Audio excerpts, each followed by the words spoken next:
ऋग यजु साम बहु श्रुति शास्त्र भेदे रूप गुण जश अच्छी अशेष संपादे। ये ऋग यजु आपणकर हे प्रभु आपणकर महिमा आपण जो उन्ननाभि बा बुढ़ियाणी पीढ़ी ये मुझे पूर्ववर्ती पर्यायर ये बुढ़ियाणी सूता जमी निजर तैयारी करे ताकू मध्य ताइतरे विचरण करे लीला खेला करे एवं ताकू मध्य गर्भस्थ कर दिए। आपण सेमती सृष्टि स्थिति प्रलय सृष्टिकर्ता ये सबूर मूल आपण एवं जहाँ को यही सब विषय को विस्तारित भाव में ऋग्वेद यजुर्वेद सामवेद अथर्ववेद चारि वेद ये वर्णना कराई विस्तृत भाव में वर्णना करी।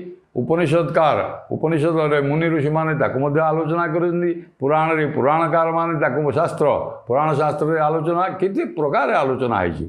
एणु ऋग यजु साम बहु श्रुति शास्त्र अनेक स्मृति स्मृति एवं श्रुति शास्त्र